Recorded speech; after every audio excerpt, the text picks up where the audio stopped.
No, we said to the other Steve to come in. Oh, seriously? Yeah, the other Steve, yeah, right. This is not...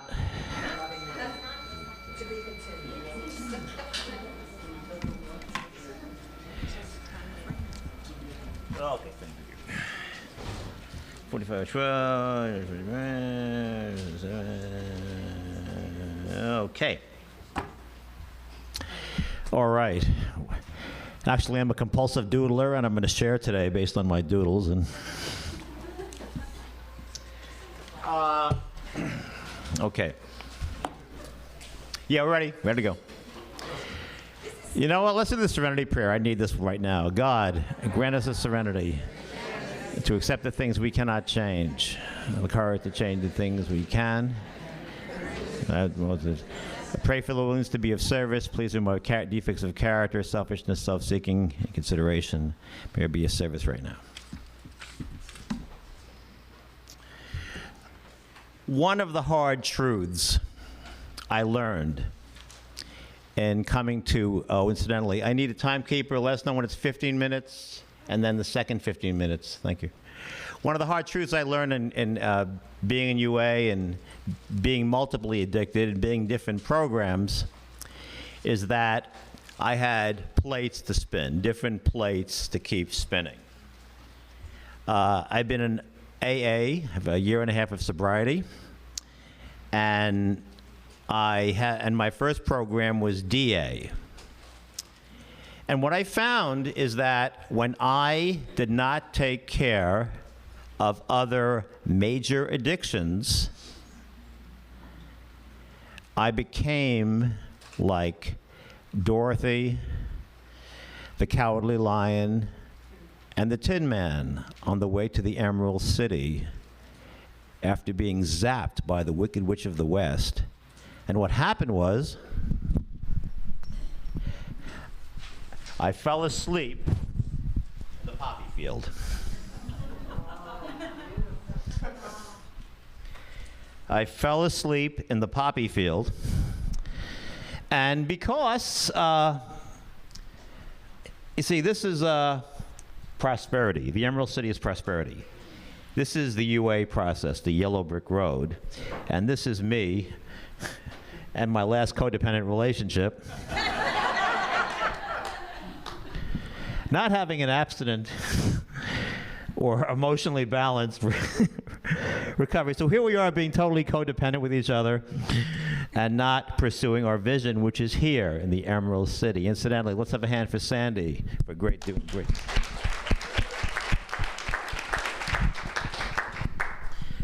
How are we falling asleep in the poppy field? Well, it could come out of food, alcohol, lack of sleep, deading, drug use, excessive television viewing, which is video anonymous,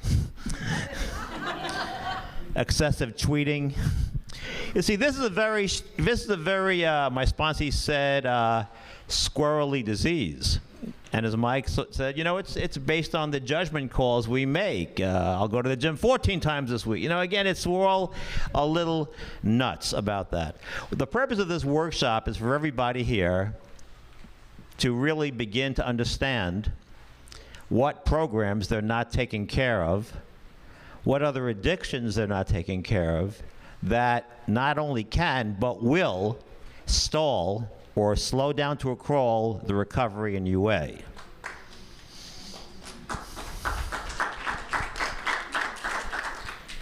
For example, credit cards. Credit cards are evil. They were really meant to replace cash, so people wouldn't have to walk around with copious amounts of banknotes or a letter of credit to travel through America. However, they figured out, nope, this is financial crack. I remember when I got my first credit card, I was thinking, my God, free money. I felt like the 7-year-old in the toy store that said, just knock yourself out, kid. When I first using credit cards, I loved it because I never considered one part of the credit card relationship, which was paying the bill. I would get these things called bills at the end of the month. And I would say, what is that? How did this come here?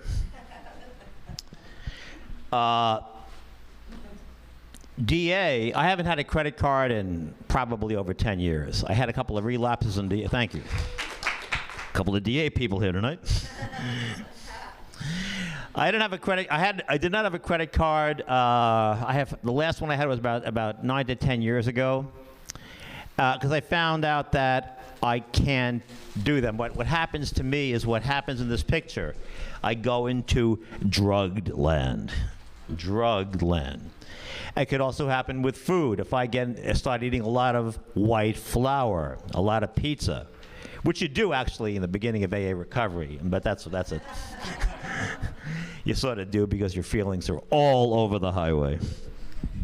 And yeah, that will do it. I will say, hey, I'm going to do my 3 actions. No, because I'm eating the wrong food. Sex addiction. There's nothing like pornography to put me into a stupor.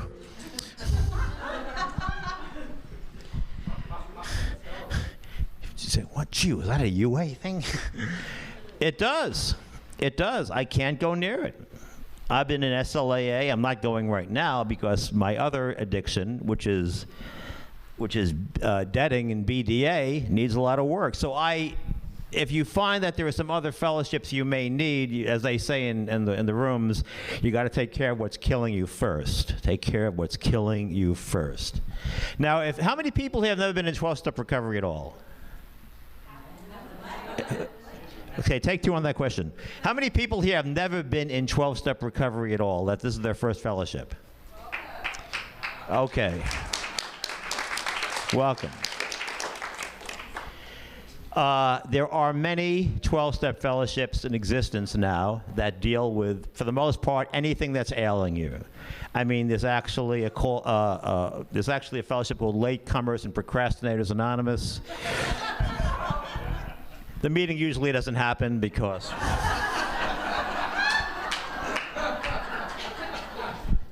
so what we want to do, like this owl here, is to be aware.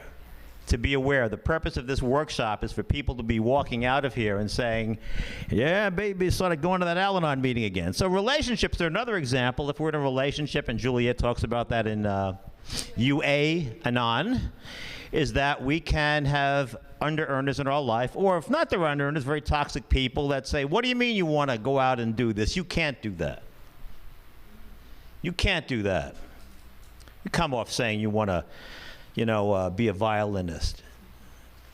You suck. Just be realistic. Be realistic. What kind of musical talent do you have? Now, that's poison. We got to get rid of those people. We have to be around only positive people. Only positive people, because relationships can be like a drug, and then put us right here in the poppy fields on the way to the Emerald City. And we could be there, if we're not taking care of our other compulsions, for years. So I don't want anyone to come here thinking that UA is a panacea and that all I have to do is come here and everything's going to be hunky-dory. It's not true. If we have other compulsions and other addictions that we are not arresting, they will hurt this recovery. Far better than that we are aware. That if we're coming to a lot of UA meetings, but we're going to massage parlors, there's going to be a negative effect to that. Far better that we know that, and Sandy's going to be talking about this, we're not taking care of our health and we're sleeping 4 hours a night and we're walking around like in a state of coma. That's going to have a very bad effect on what we do here. You want it? Okay. Now, people may wonder what this is. This is actually my credit report from last year. Yeah.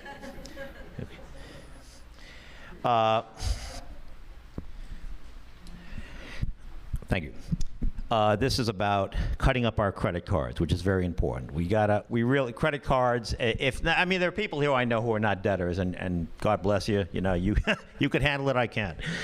But the bottom line about the whole thing is that I need to make sure that I am solvent because, and there's a saying in the room, you know, debting leads to under-earning. Now, why is that? There's a reason why debting leads to under-earning. The reason debting leads to under-earning is because it puts me here in the poppy fields. I get sleepy, I get vague, I literally go through a chemical change. I'm not on my game. Basically, I don't have my game face on. I have my sleepy face on, and I don't want to do that. It's important for me to be abstinent from any sexual compulsions. Fortunately, that I've never been in a bad bottom with that, but it doesn't really matter. I know that's something that I have to take care of. So I don't want to be asleep in the poppy fields. I want to be aware, and just to list a couple of fellowships, we have SLAA, SCA, SRA, SA, we have OA, CHOW, FAA, what was the last? Gray Sheet, we have Al-Anon, we have CODA, we have UAnon. Relationships could be just, what's that? Yeah, Chapter 9, we got Chapter 9, and for UA people, Chapter 12, so that's a whole. So we have there's a lot of help for compulsions that need to be arrested.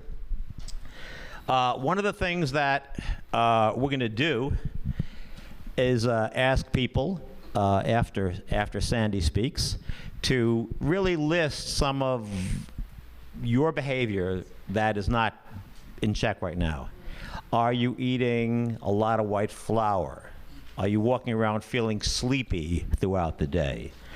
Are you going to porn sites? Are you having unhealthy sexual relationships?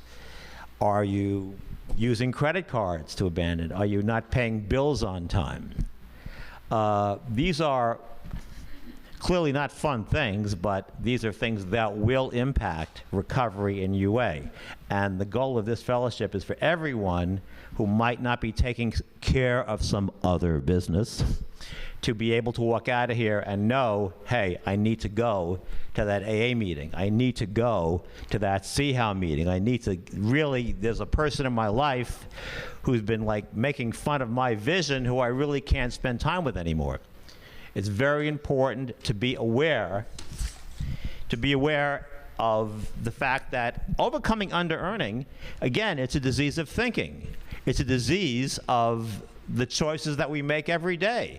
If I'm a painter, am I going to bring my painting to 2 galleries, or am I going to listen to that voice in my head that my neighbor said saying that my paintings suck? That's a choice. It's a behavioral choice.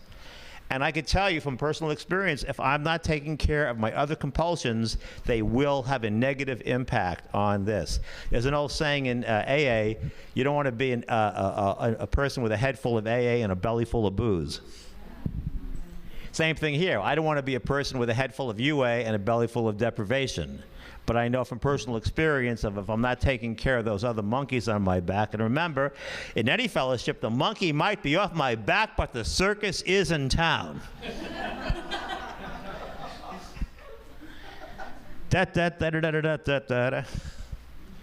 So, self-care is another point. It's very easy for me, and certainly exertion is a symptom, to really stay up way too late. And, my disease may say, hey, you don't need 8 hours of sleep. Well, guess what I do?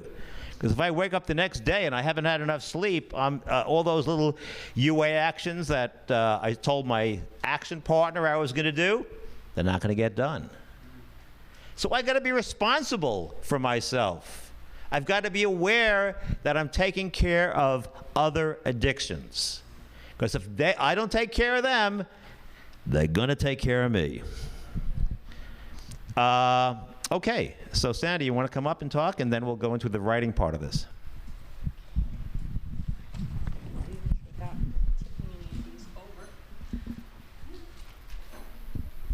Hi, I'm Sandy. a very grateful, recovering under-earner, and I feel privileged to be here with so many bright, creative, loving, innovative, amazing people. In fact, I think the majority of the people here are like geniuses. We just haven't been found yet. I really believe that. Before I begin, would all who care to join me please say the third step prayer. God, I offer myself to Thee to build with me and to do with me as Thou wilt. Relieve me of the bondage of self, that I may better do Thy will. Take away my difficulties, that victory over them may bear witness to those I would help of Thy power, Thy love, and Thy way of life. May I do Thy will always. Amen. Thank you. I'd like to read something that's really meaningful for me, and I know you all probably know it by heart. It's what is under-earning. Under-earning is many things, not all of which are about money. Under-earning is about underachieving or under-being, no matter how much money we make. It is about the inability to fully acknowledge and express our capabilities and competencies. The visible consequence is the inability to provide for one's needs, including future needs. Our under-earning can result from many things, including not acknowledging our talents. It can result from living on the edge by not making enough money, spending most of the money we have, avoiding healthy risks that can move our lives forward, and not preparing for the future. Under-earning is about not living up to our unique potential, not following through on our dreams and goals. It's about giving up on ourselves. That was the reason that I came here. It was very powerful to me. To give you a little bit of an idea of my background, I am the only surviving sibling of 3 children. I grew up in Gary, Indiana. Yeah, I know their song, Gary, Indiana. And I had 2 brothers who had congenital heart defects. And I remember from the time I was 3.5 years of age when my brother Larry was born, and I was the oldest, as I said, I was told by my mother, we won't know from day to day if your brother's going to live or die. So from 3.5 years on, I would wake up in the morning, I'd look to see if he was alive or dead. And it just brings up a lot of emotion still, and I hardly cry at all. So that's a good thing. And so the thing that was really so powerful for me was that when my brother Michael died when I was 7, he was a blue baby as well. And I remember, I'll never forget when I was at the house, came back from college, and we got a call that Larry had passed away. And I remember like it was yesterday. My dad went through all the lights, and we got to the hospital, and I ran into the corridors where the steps were, and where everything was enclosed, and I was sobbing. And this nurse came up to me and said, "Be quiet." I said, "My brother just died." She said, "You're disturbing the patients. Be quiet." I said, "My brother just died." She said, "You're disturbing the patients. It doesn't matter." I shut down. No wonder I hardly cry at all anymore. It's taken quite a while for me to even do it. The light went out.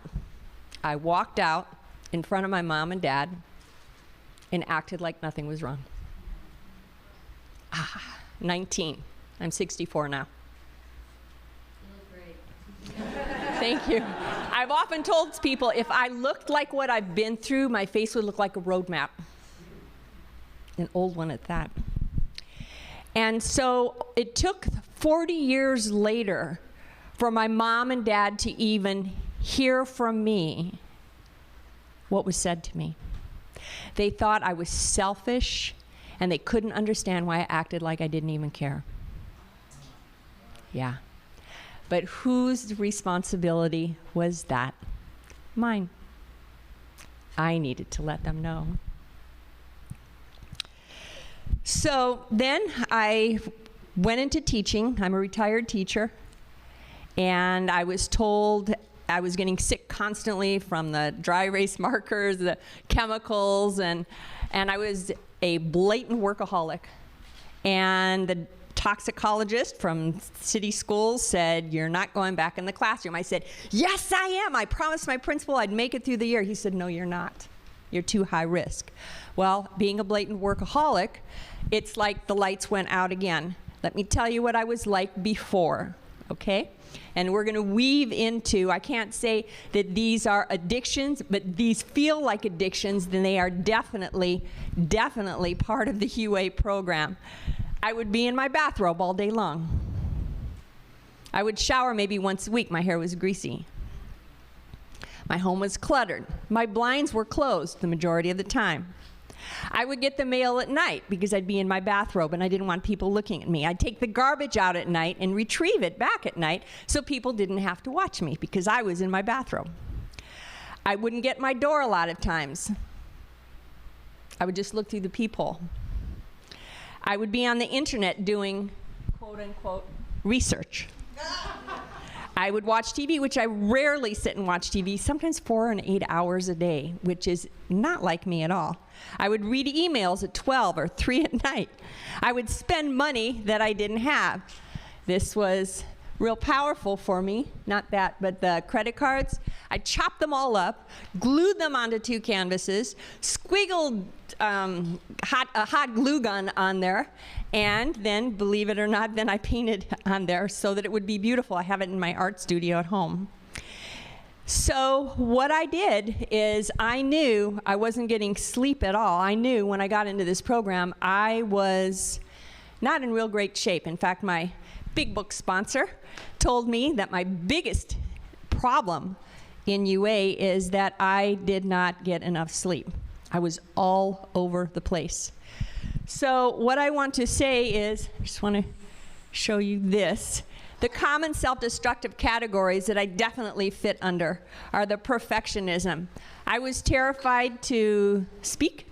I was terrified to start doing my artwork again because I was always doing photography. And photography is perfect, right? No. But then someone said, well, have you ever thought that you're going to pour your spirit into your artwork? And you would think that I had taken poison. I was so scared to even get started to do this. So then, too much service. Well, my sponsor works with me on that because I tend to have a problem sometimes with doing that. Sleep deprivation, there's no question. So on the timesheet, I have to write down when I've gone to sleep, when I wake up, and then when I am going to, and then I have to document how much time I slept. So all I can say is that today at 4 in the morning, I did this. And I sketched it yesterday while I was in here. So when you look at that, I don't know if all of you can see it, this embodies the energy from all of you. And it's about, and I had drawn on it with a pencil. Well, by the time at 4 in the morning when I was doing this, I couldn't see the lines anymore. And so I kind of ignored the lines, and I thought, but I can't see the hands, and I can't see the body. And it's like, okay. Again, it was faith of having to trust that without a doubt, I definitely had to trust that there is a God out there who is guiding me, and just to do it. So with all of you in mind, I just wanted to show you this is certainly less than perfect, but it was something that just flowed. And so many times I think about the yellow brick road, and the yellow brick road is what is the path we're going to follow? And it helps us to go to the Emerald City, which is our destiny. And if you have a lot of weeds in there, a lot of fears, if you have parents that tell you, you can't have that dream, you won't make enough money, you're not a good enough artist, or you can't do this, or you have friends or so-called friends who will tell you, you can't follow your vision. So what I want to tell you is, yes, you can. Yes, you can.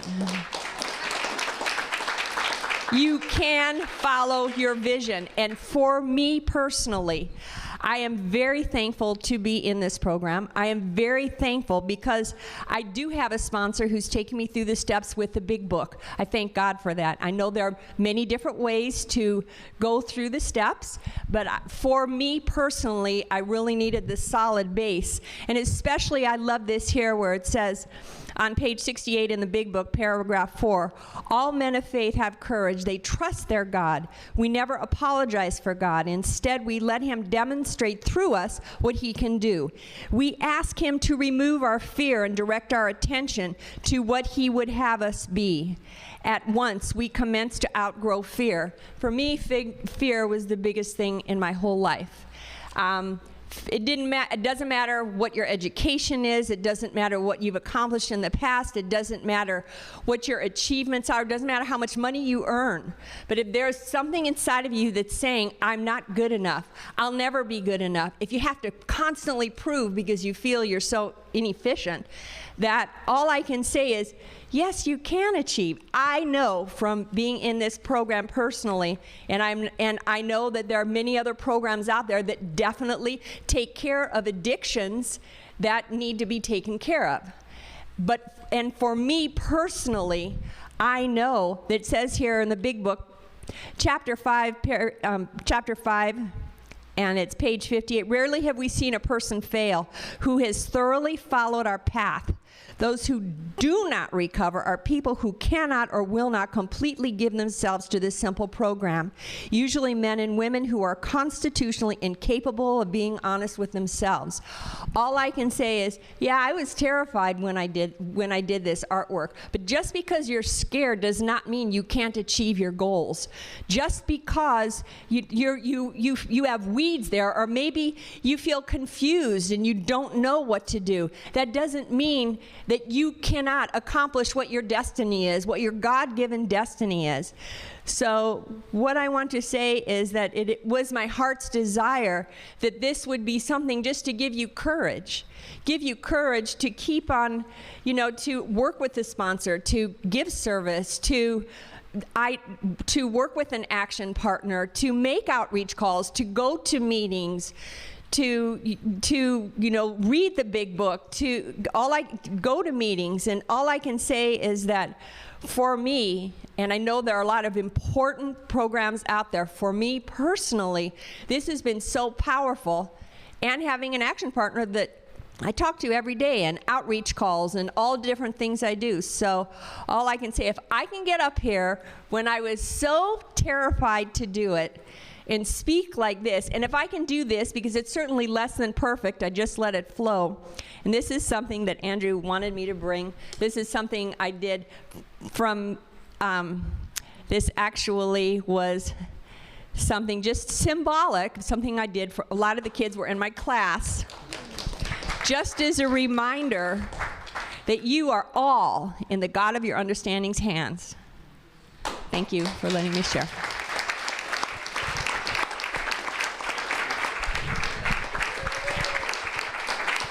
Beautiful. Wasn't that great? Sandy.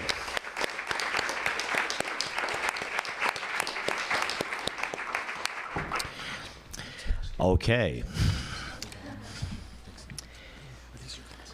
Yeah, we have some printouts that we're going to, in fact, we'll do that later. Okay. What would a UA workshop be without a little self-confrontation? So this is what we're going to do.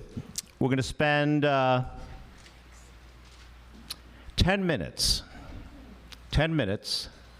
writing about people in our lives that might be hurting our UA recovery, people who are putting us down, people who are enabling us. Also about some of our compulsive behavior. Are we spending 4 to 8 hours a day watching television, pornography? Are we going to prostitutes? Are we going to massage parlors? Are we having multiple affairs? Are we using credit cards with abandon? Are we not paying our bills on time? Are we deading? Are we disinterested in self-care? Do we have physical problems that we're turning our backs on? How's our diet? Are we eating high-carb diets that are causing us to walk around in a totally drugged state? Are we under the thumb of some relatives? Are we over-dependent on parents? There's a fellowship for every one of these behavioral abnormalities. So the structure is we're going to write these things and tell us the truth. Because with writing, we tell us a greater level of truth than we can with thinking. Then we're going to turn to our neighbors and tell our neighbors for 5 minutes what we've written. We're going to ring the bell, and then our neighbors are going to tell us what they've written. Because UA is not a program of isolation, and recovery is about us being interdependent on each other. All of the shares you've heard today about people relying on each other, people relying on God. Yes? Yes? Yes. Okay, thank you. I was beginning to feel lonely up here. And then we're going to have some people share, because this is also being recorded. When you share, if you choose, you don't have to use your name. You could use my name. Or any name. You could say, I'm a peacock at the Joseph and Mary Retreat Center. Okay, sure. And Sandy's going to hand out some beautiful paintings. So let's begin with the first 10 minutes of writing. And I need a spiritual timekeeper to let me know when it's 10 minutes. Okay, thank you. 10 minutes of writing about what parts of compulsive behavior are not being arrested, be it relationships, food, drugs, sex, rock and roll. And then after that, after we're finished with this, Juliet will tell you about UA Anon, which relates to this. I just wanted to tell you that there's a phone meeting for UA Anon, and if anybody's interested, you can see me after. She'll explain that later. The UA Anon phone meeting. She'll go into it. But yeah, it's a very valuable program, and it's relatively new, and it does relate to part of what we're talking about. So 10 minutes for writing.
We have a couple more minutes.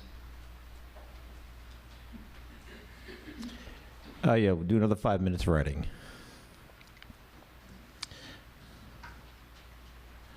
The deeper you go, the more valuable this process will be.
Get another minute, we'll wrap it up. And don't worry if you didn't finish everything, because in the process of speaking to the person next to you, other things will occur.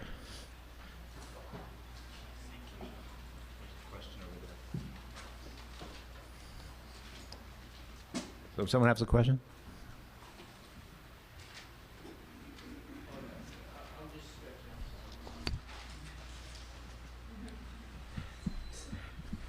If you don't have a question, do you have an answer, sir? Okay. All right. So the next step is we're going to spend 5 minutes, and I need a 5-minute thing at the end where we're going to tell the person next to us exactly what we wrote, starting now.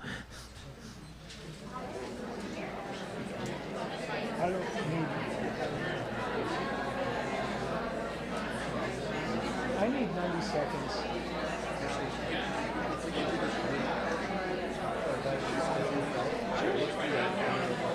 Only 5 full minutes. Okay. I mean,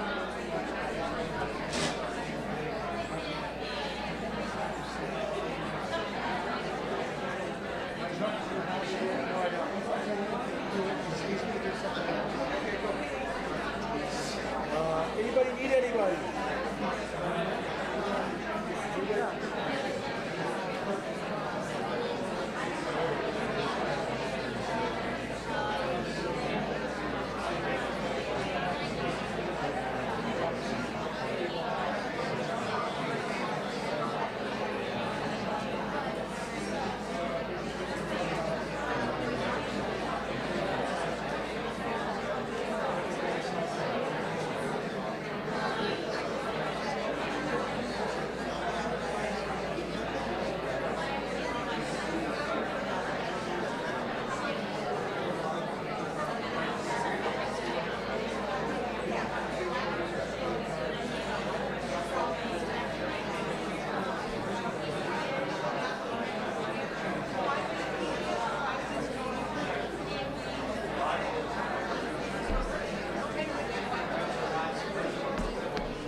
They do.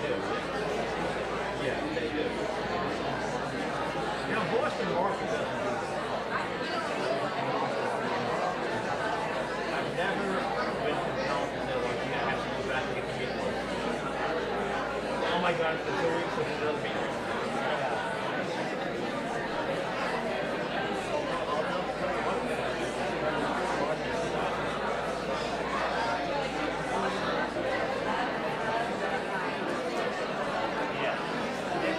That's 5 minutes. Okay, now your partner gets to talk.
Do you guys want another 5 minutes?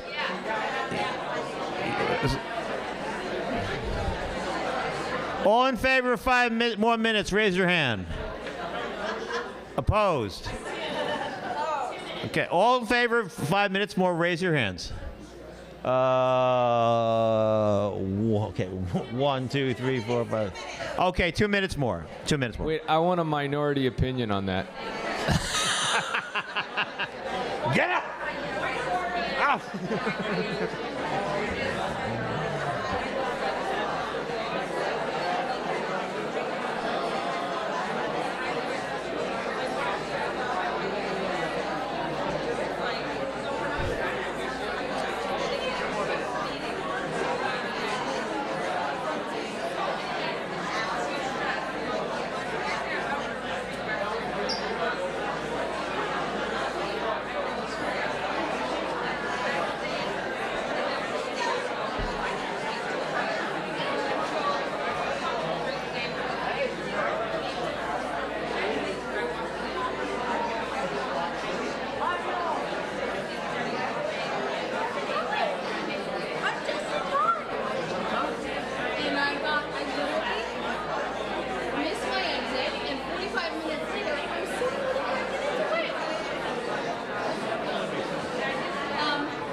Conference, but you know what? We spent most of the time doing this learning how to have a conference, but having a conference.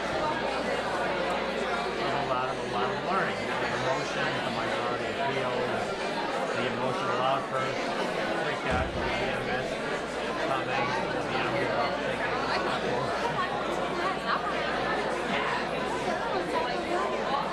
So it was rocky, but it was good. And we had this workshop. Is this the one you were supposed to do on Friday? Doing it now instead? No. Having multiple addictions in your life take you out of your joy of recovery. Such as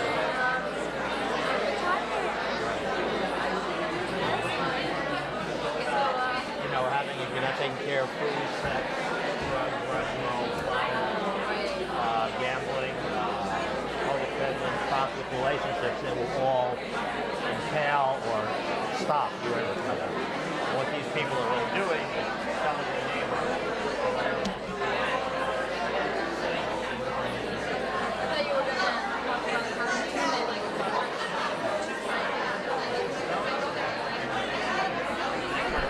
That's time.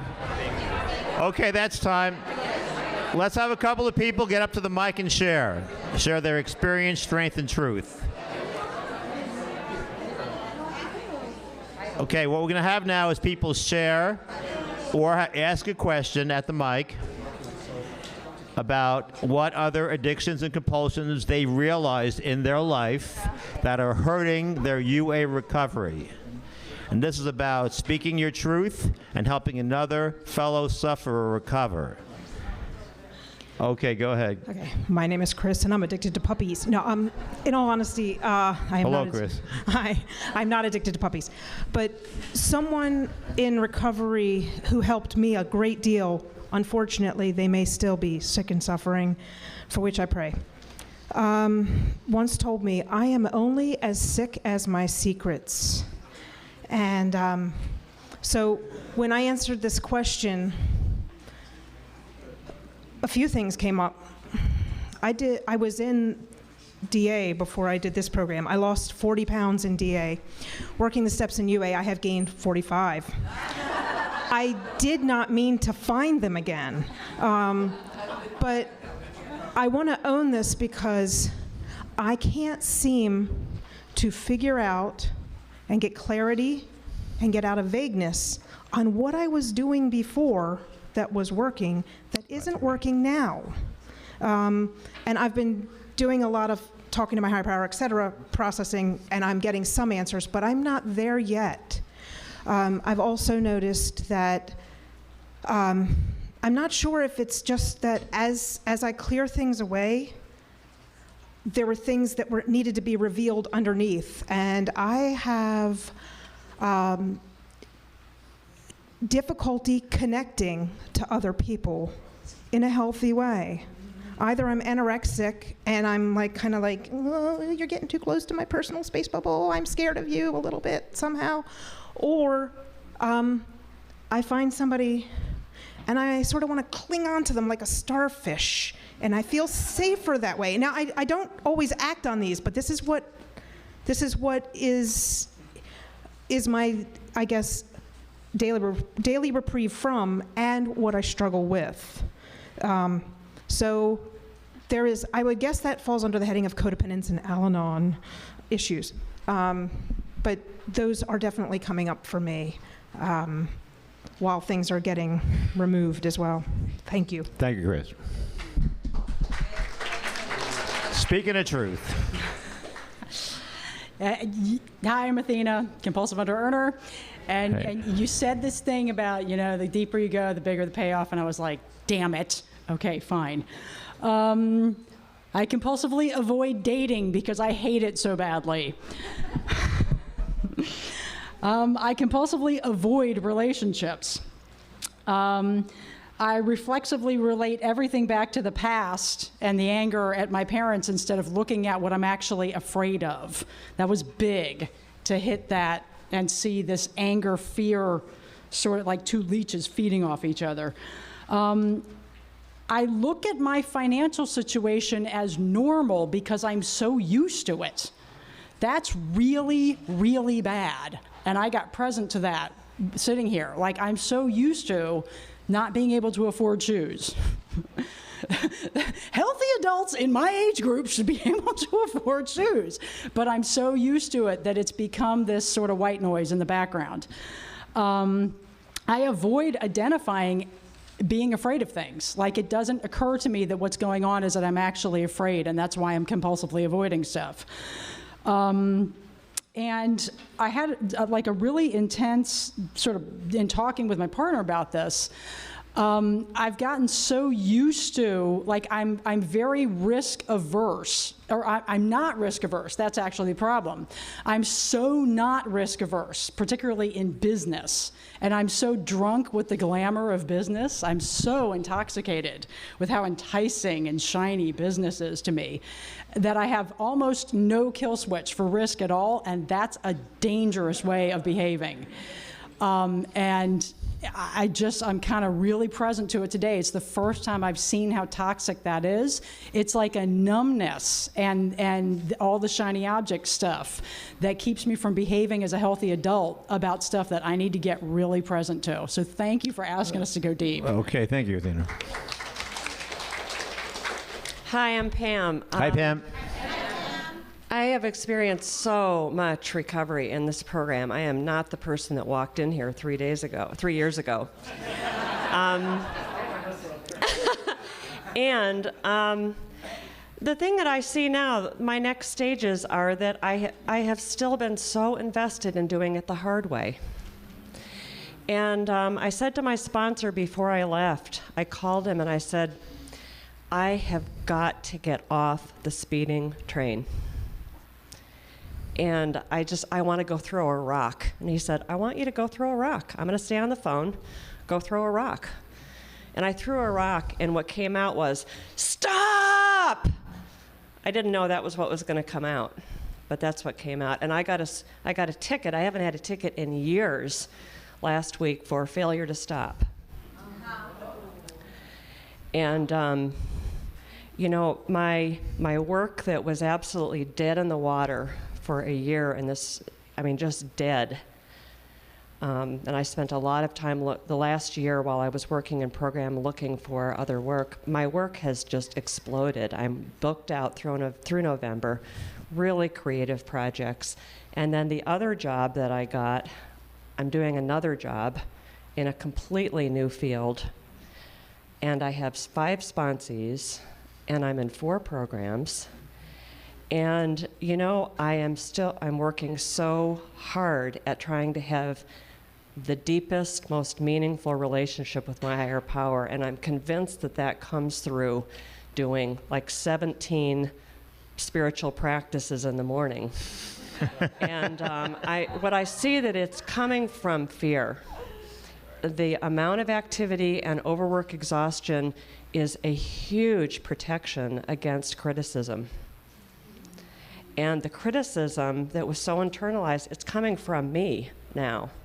And so it's just that word I still look at as, can I allow myself to recover? Can I allow myself prosperity? Can I allow myself to have a relationship with God? I think workaholism, WA is the next step. I just don't want another program. Thank you. Thank you.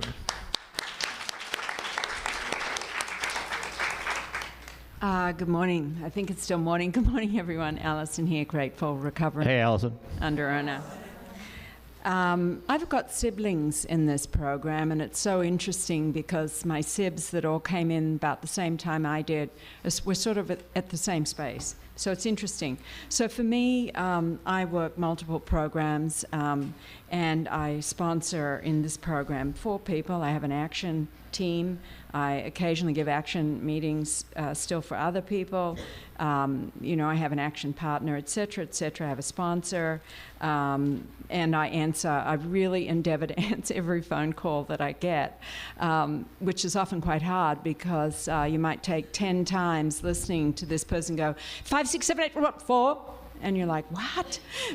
So the essence for me also is that right now, what's interfering with my UA recovery, and that is my Al-Anon and codependency. They're the areas that need attention for me. I don't need to go join, I'm already in them. I already worked steps in those programs.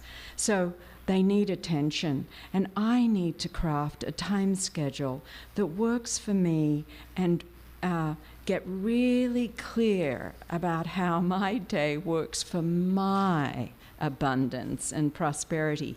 And that's not to say I'm not earning gobs more than when I walked in. That's not to say I don't have fabulous assets. I have abundance. It's about crafting my day so I can enjoy it. And the truth is that for me, it's really fear. We've heard a lot about this conference. It's fear that's behind everything I do.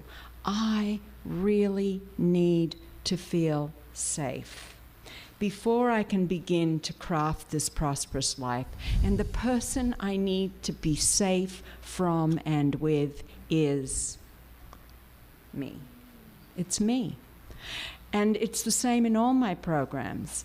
My Sex and Love Addict program was never about really my relationships with others. It was about how I abused myself and chose any number of members of all of you to help me do that.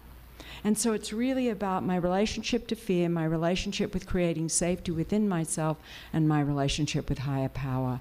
And I'm going to be crafting a day that also will involve way less. Thank you. Okay, thank you. Hi, I'm Justine. Hey, Justine. Hi. So I just want to call myself out on some things that I'm doing to derail and other programs can help me with, and then I want to ask a question. Okay, so one of the things that was listed by Sandy was, toxic relationships. And when I started writing the list of things that I'm doing, I wrote about being in a toxic romantic relationship. I wrote about worrying way too much about what other people are thinking about me. And I have done work in SLAW for the romantic relationships, and I have recently started CODA to deal with how much I care about what other people think about me.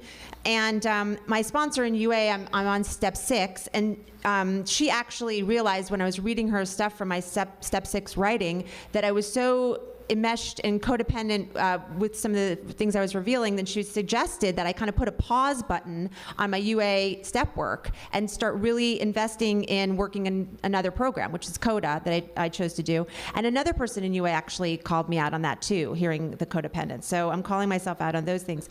But one thing I have to admit, or I don't have to, I'm choosing to admit, which I'm really, I'm overly dependent on my parents. And I don't know if there's a program for that, but I'm gonna look into it, and if anyone knows one, let me know, because it's entitlement, it's wanting to remain a child, it's all these things, and I need to deal with that and address that. And that brings me to my question, which is, the toxic relationship with myself, which is my biggest problem and my biggest toxic relationship. And I know it's been said that, you know, I don't deal with the problem by working on the problem. I deal with the problem by working on my relationship with my higher power. So I guess that's what I need to admit, is that I'm powerless over my relationship with myself, and I need to work on my relationship with my higher power in order to get there.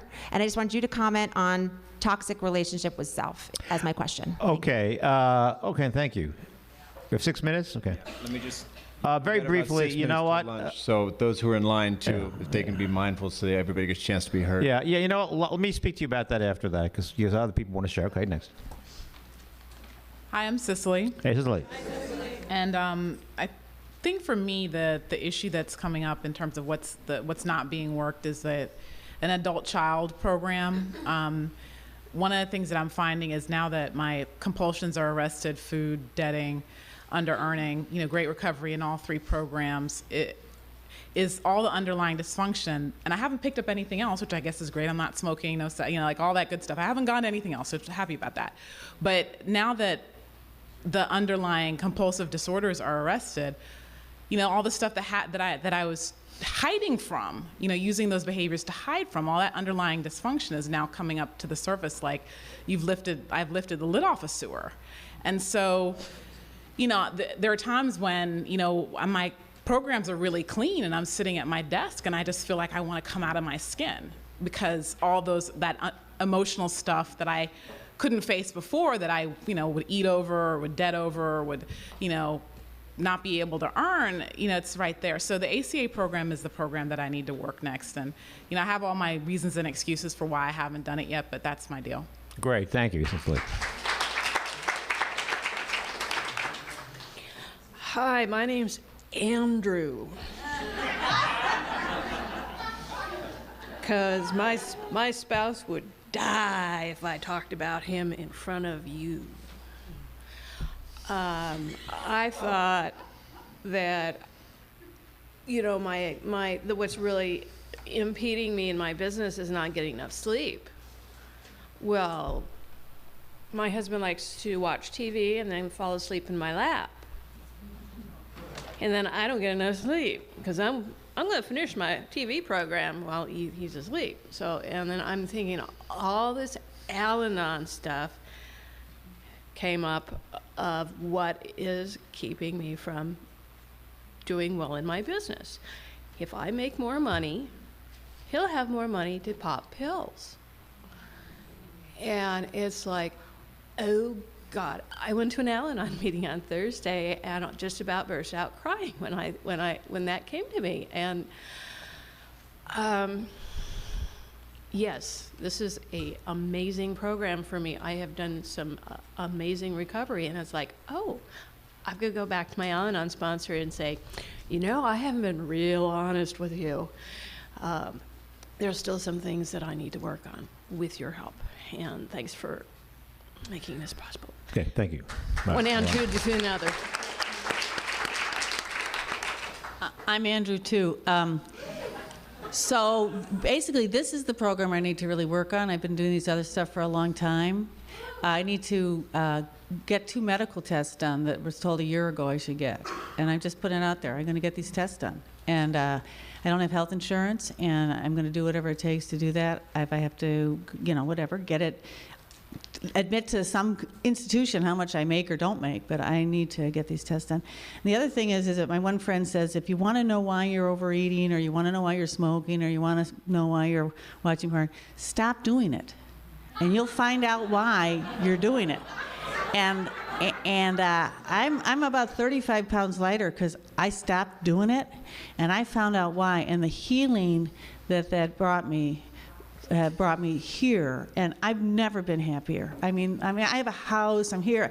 Just I have a phenomenal life, and it's about not hiding. And so this is my lifeline to the next level of my recovery. So that's all. Thanks. Okay, thank you.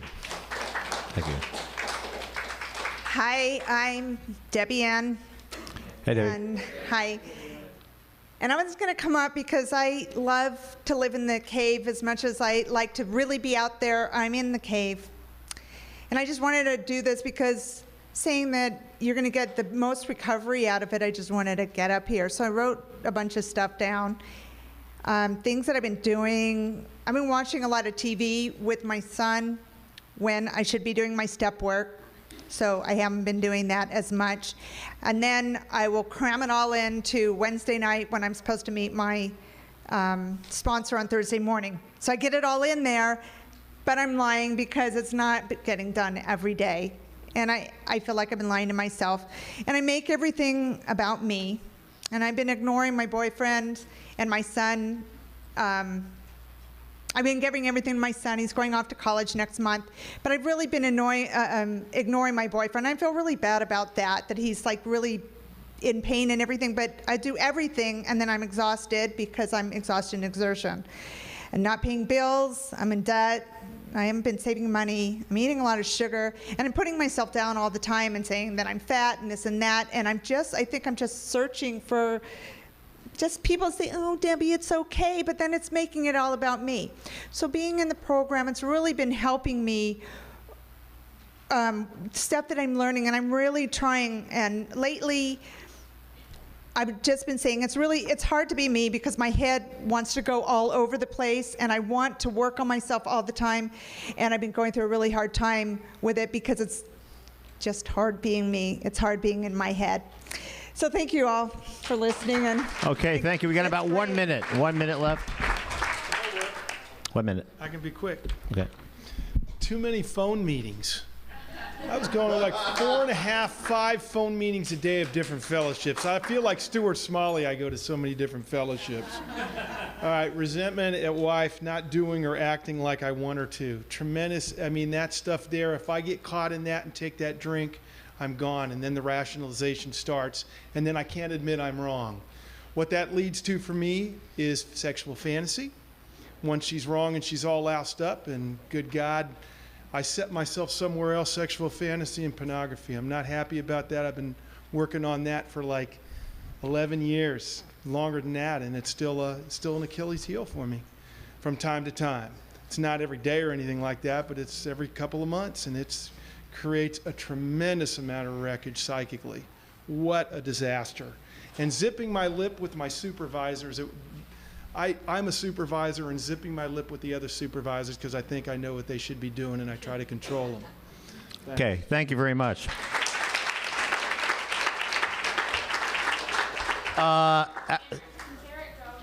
Yeah. Do it, Derek. We got about a minute. I'll make it quick. All right, Derek, UA, among other things. Yes, out of the cave.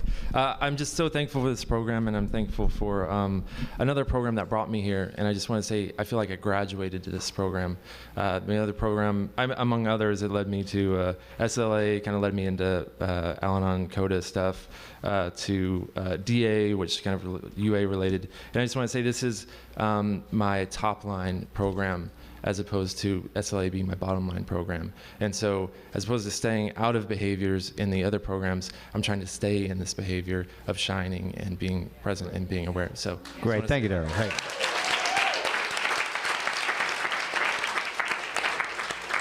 Okay, to close up Monday, 8 a.m. and Thursday, 8 a.m. Pacific time, there's a UA Anon phone meeting. UA is dealing with people who are hurting our under-earning recovery.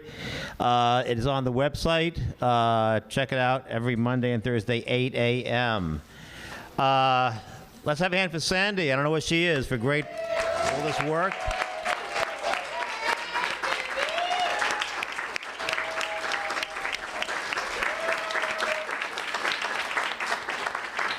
And let's end it with a Serenity Prayer. God, grant us a serenity to accept things we cannot change. Courage to change the things we can, and the wisdom to know the difference. Thank you for allowing me to be of service. Thank you.